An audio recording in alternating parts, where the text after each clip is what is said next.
Welcome back to another episode here on True Hoops. I am always Dan Aquino. It's time to talk about the MVP race. This has become a hot debate topic over the past 2 weeks since the All-Star break, and it's always a highly contentious debate because there's so many different ways you could look at the MVP race. And that's really my biggest problem with the MVP race, with all the awards, to be honest, because since they're voted on by the media, they're heavily influenced by narratives. Some just go by the analytics, which I think is a flawed way in its own right. But a lot of it has become narrative driven, which means they end up voting according to what makes for a better storyline. But what really bothers me about the awards, especially the MVP award, is because it's such an important award and there isn't a clear criteria for it. The player that wins it every year isn't always technically the most valuable player. There's a lot of different things that go into how the voters view this award and how they want the winner to be viewed and how they want the award to be viewed itself. So I actually made a list here. These are all the different reasons a particular player has won the MVP award. Number one, we have the best player on the best team, which is straightforward, right? Giannis was on the team with the best record the 2 times he won MVP. James Harden back in 2018. Curry in 2016. Obviously, the Warriors won 73 games. He won the MVP award. LeBron, for 3 of his 4 MVPs, he had the team with the best record. Number 2, we have the best player in the NBA. So LeBron, the other year in 2012, his second year in Miami, he was clear head and shoulders the best player in the NBA. He won the award. Kobe in 2008, despite him not winning one up to that point, he was the best player in the NBA at that point in that season. Embiid last season, for some, had the best season in the NBA. Shaq in 2000 was head and shoulders above the rest of the league. Magic back in the 80s, he was the best player in the league, and he ended up winning a few MVP awards. Number 3, we have a historical statistical season. So guys like Jokic back in 2021, his VORP and his advanced stats were through the roof, some of all-time greats.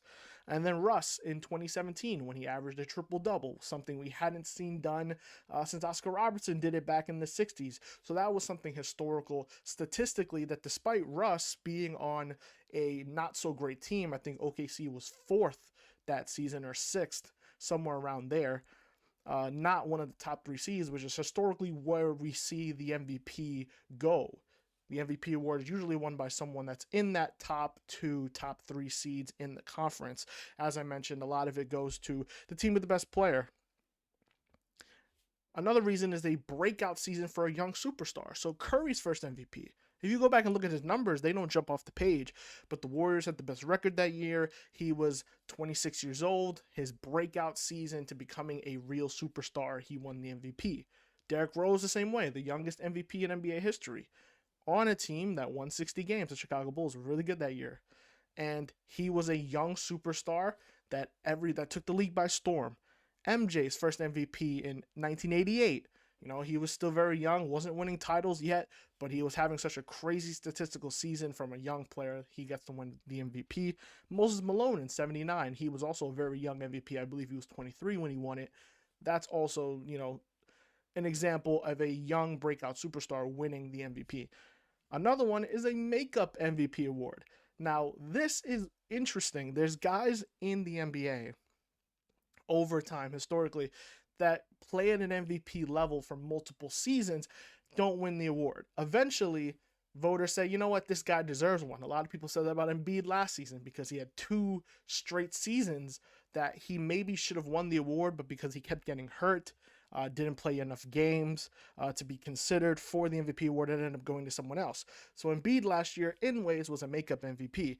James Harden the same way. I think James Harden should have won back in 2015, but he didn't. Curry went to Curry instead. He ends up winning in 2018 when I honestly think LeBron had a better case for MVP that season. And Kobe in 2008 to some degree. It's amazing that Kobe only has 1 MVP in his illustrious career, and it came so late in his career, also all the way until 2008. Now, this another way is actually being the most valuable superstar, as in a superstar who's carrying the most for his team. So that was Jokic in 2022. Despite his team being the 6th seed in the West, no Jamal Murray, no Michael Porter Jr. This is before they got Aaron Gordon. And a lot of the guys you see now on the Nuggets, they had guys like Austin Rivers playing for him, Will Barton, just not a great roster, but because he was playing so well and the fact that that team was even in the playoffs, was mostly to Jokic's play, and that was why he got the MVP award. And you could say the same thing for Russell Westbrook in 2017, the year after Kevin Durant left.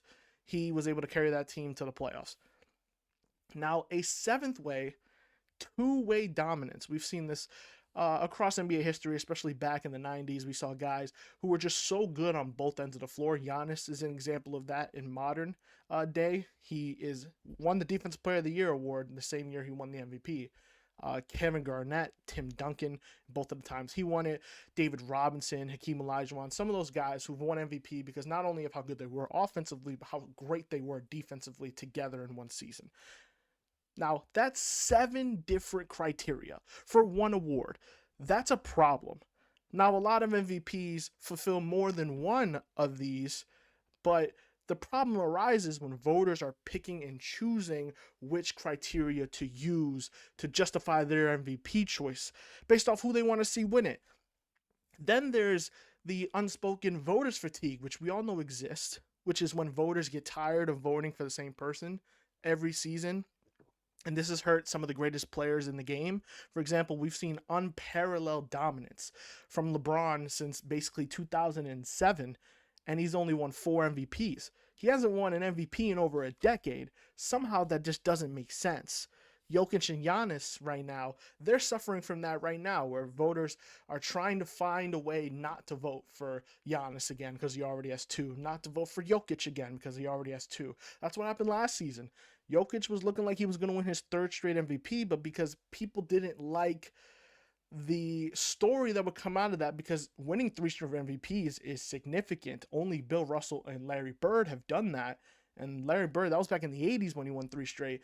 Winning 3 straight is significant. I think people had a hard time grasping the fact that Jokic was somehow head and shoulders above the league for 3 straight seasons, which we now know to be true. But at the time, it didn't feel right, which is why you saw people start coming to the aid of Joel Embiid to help him make a case, and he ends up, of course, winning the award, which I think he deserved. I think Embiid deserved an MVP award. It sucks this year. I think he was going to win it again. He was having just a dominant season scoring wise, but unfortunately he had a meniscus injury that's going to take him out of consideration for the MVP. Of course, the MVP award is held in high regard, but I think this context that I just laid out is necessary, especially when you're comparing players and debating their legacies, which is obviously all we do nowadays. Like Shaq and Kobe have 1 each, but Steve Nash has 2. Like stuff like that. It was Stephen Curry who became the first unanimous MVP. Not Shaq, not Jordan, not LeBron, not Kareem. Players that we all consider to be better than him historically, but it was Curry just in that particular season. He was the consensus MVP and everyone voted for him. Guys like Durant and Westbrook only have 1 MVP despite the vast difference that we judge their careers. They both only have 1. Now, with all that being said, let's take a look at the latest MVP ladder for the 2023-2024 NBA season. This obviously changes on week-to-week basis, but since Embiid went down with an injury, it has been consistent with Nikola Jokic being first on this list. Obviously, the defending champions and already a 2-time MVP winner. I think you ask most NBA fans, logical ones, they would say Jokic is the best player in the NBA, and he's head and shoulders above everybody else.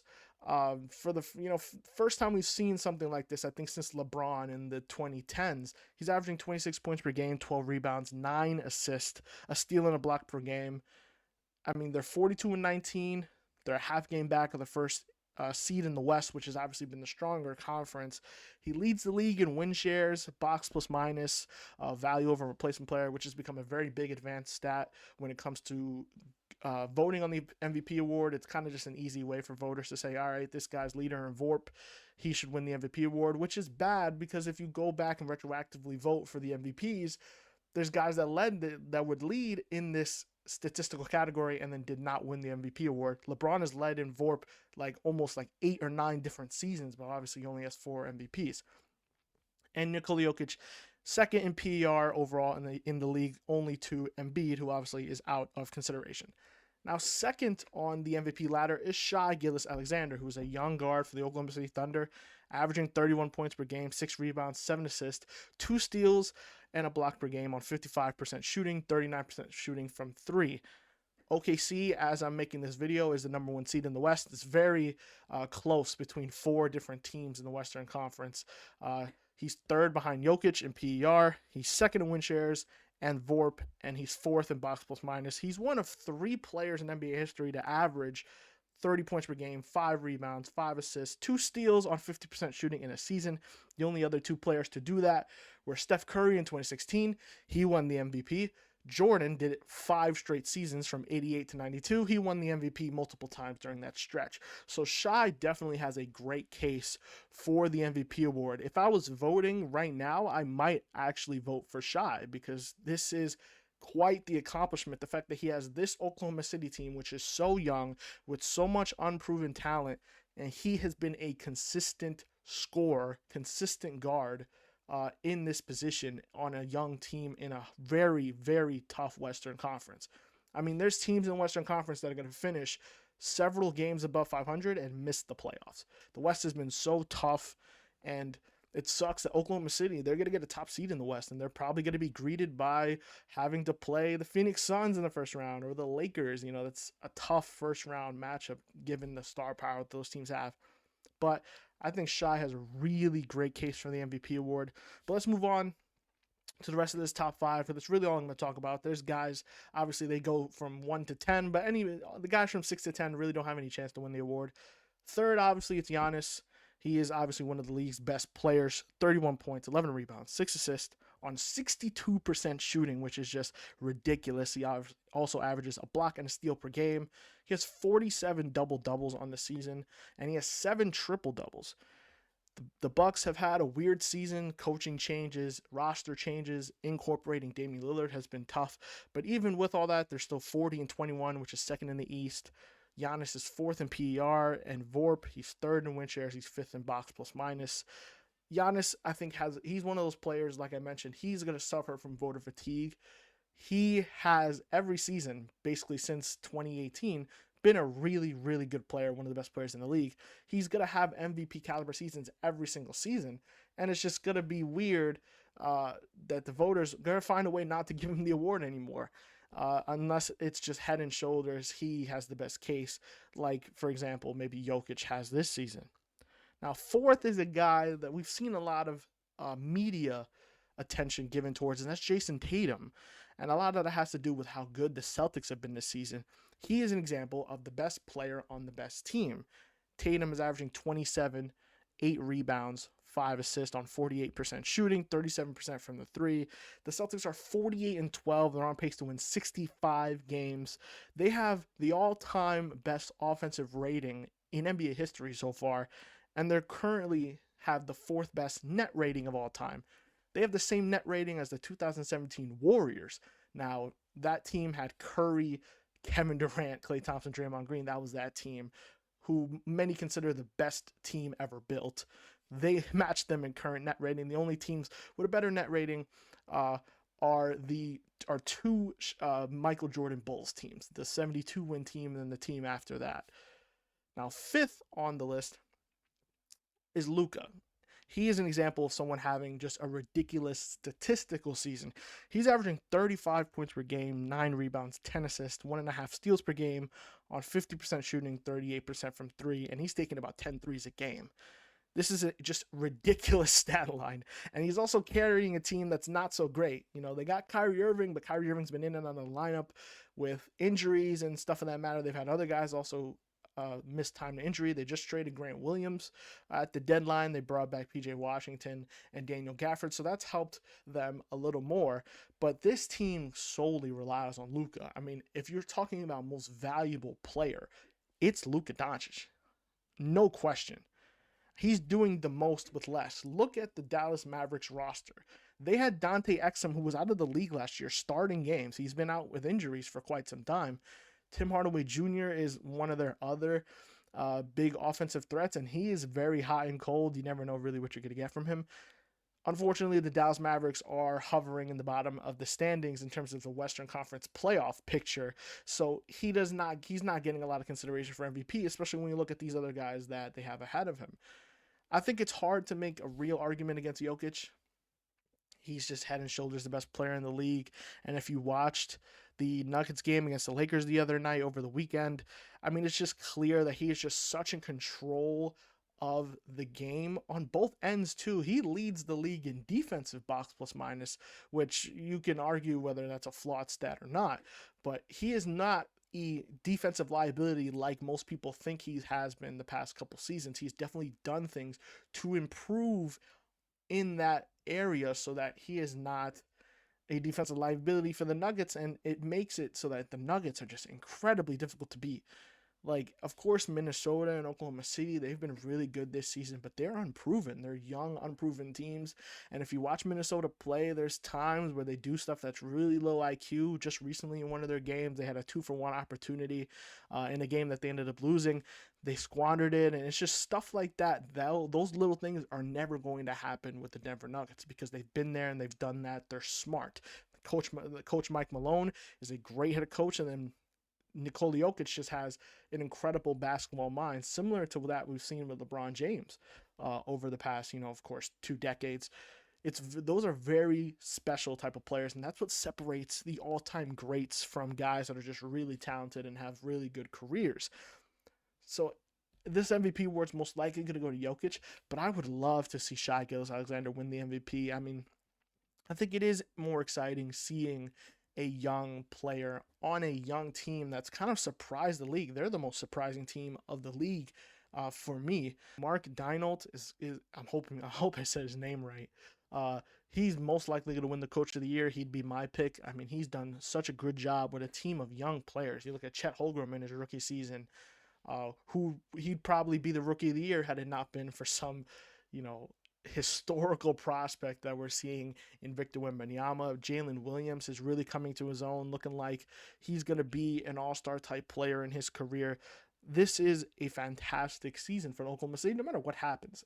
Of course, they have aspirations to win the title, but to get this type of consistency from a young player such as Shai, I mean, you rarely see him ever have a bad game. I think people make fun of him on Twitter that he's Mr. 31-point man. He's averaging 31 points per game. You literally look every night. His stat line, he has 31 points. He had 31 points in the All-Star game too. But I think you reward the best player on the best team in the best conference. I know the Celtics obviously are beating down on the league right now. I mean, they beat the Golden State Warriors by 50 over the weekend. But the West is a tougher conference. Oklahoma City, they've been bouncing through 1 and 2, fighting with Minnesota. If Oklahoma City finishes first on a team that does not have an abundance of talent, is not a proven winner, and Shai is able to take this team at his age, second in win shares, second in value over replacement as a guard, it's very tough to do. I would definitely vote for Shai Gilgeous-Alexander. Giannis and Luka are obviously having great seasons, and Tatum is an interesting thing because the Celtics are the best team in the league by far. They also have the best starting 5, I think, in the league. And I think it's a conversation to have about the Celtics. Jason Tatum, there is a part of this that he gets unfairly treated because he has never experienced really losing. The Celtics with Jason Tatum have had 1 bad season, and it wasn't even that bad. Otherwise, they are a championship contender every season, and this is now the best version we've seen of it. Even his rookie year, they went toe-to-toe with LeBron James in the conference finals. He gets a little bit of unfair treatment because we expect more of him. He's probably the best American player in the league right now. I think Anthony Edwards is definitely on his way. All these other MVP candidates, they're international players. Shai's from Canada, Jokic obviously from Serbia, Giannis is Greek, and then Luka is from Slovenia. So Jason Tatum being that poster boy for American basketball right now, being on the best team, on a franchise that historically has won a lot and is a staple of the NBA, the Boston Celtics, he's getting a lot of media attention to try and win the MVP. But I just don't think, even with the Celtics being 48-12, which is just nuts, even with that and all the statistics I named earlier with them and their net rating and stuff historically, 27, 8, and 5 compared to the stat lines that these other 4 guys are putting up, it just doesn't match up. It doesn't give him enough. And I think what Draymond Green said during All-Star weekend, that Tatum's not going to get really the credit he deserves until the Celtics win the title, I think that's correct. It's unfortunate, but it's kind of one of those things where he has to prove it, and it's weird that we're doing that only to him. If you look at all the other all-time greats, recent ones, Kevin Durant was able to win an MVP without ever winning a title. LeBron won his first 2 before he won a title. Jokic won 2 MVPs, and then the pressure came to win the title. Tatum's kind of had that pressure to win the title, for the past 3 seasons because the Celtics have been so good, and they made the finals and lost to the Warriors, partly because he didn't show up and didn't play the way he was supposed to. But I think he's probably not going to win the MVP. I don't think he should. I would really like to see either Shai or Jokic win it. I think Jokic most likely will win it, but I think Shai is definitely very deserving of the MVP. Luka, it sucks that the Mavericks aren't better. If they were better, I think it would definitely be Luka. Luka definitely is going to win MVPs in his career. But it's unfortunate that he's averaging almost a 35-point triple-double, and it's going to go by the wayside because the Mavericks aren't doing better in the conference. But I think there's an interesting conversation with the Celtics. Several seasons we've been waiting. When are the Celtics going to finally push through? They've lost to teams that were inferior to them the past couple seasons. Miami, Milwaukee. That season we thought that Milwaukee was better. I'm sorry, that Boston was better. This is the year they got to get it done. I mean, they are head and shoulders the best team in their league. They've blown out a lot of guys. They've had 3 50-point victories this season, the most by any team in NBA history. They have, I think, the best starting 5 in the league. The additions of Drew Holiday and Kristaps Porzingis has changed the way they can play. They're playing faster. Joe Mazzulla is doing a great job. Defensively, they've been better. You still have those questions about them late game, and maybe that they take too many threes, but but it's working right now. And if it works in the playoffs, I don't see how any team beats them. I really, really hope we finally get the matchup we should have got last year, which was the Boston Celtics against the Denver Nuggets in the NBA Finals. That is something I can get behind. That is something that'd be really exciting, how that chess match would go between Joe Mazzulla and Mike Malone. Mike Malone, obviously a lot more experienced than Joe Mazzulla. Joe Mazzulla just in his second full year as the head coach of the Boston Celtics. I think it'd be really interesting what the Celtics should do to stop Jokic, because if you've watched the Nuggets this season, it's so clear they haven't had their foot fully on the gas pedal. I think they're starting to ramp it up now, knowing there's only about 25 games left, and you got to make that run, try to get the best seeding that they can to ensure that they can get to the finals again. They know exactly what they're going to do. When stuff gets rough, when the game's close, you saw in that Laker game, the Lakers played really well for the first 45 minutes of the game. And then those last 3 minutes, it just all unraveled because they could not get a stop on the Denver Nuggets.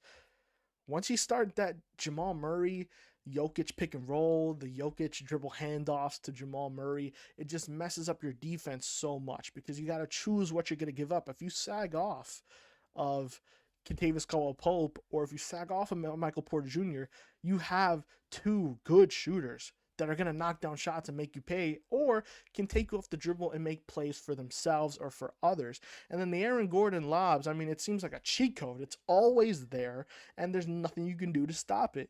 And Aaron Gordon, it's crazy the perception of him as a player now playing in Denver than when he was playing in Orlando, because Mike Malone and the Denver Nuggets, they've utilized him to a T, exactly what he is, and he's become one of the most valuable players for that team. I think that'd just be a really fun matchup to see the Boston Celtics and Denver Nuggets in the finals, and I hope we get it. Whether you're new or old, be sure to like, share the video, and you can subscribe to the YouTube channel at True Hoops for more basketball content.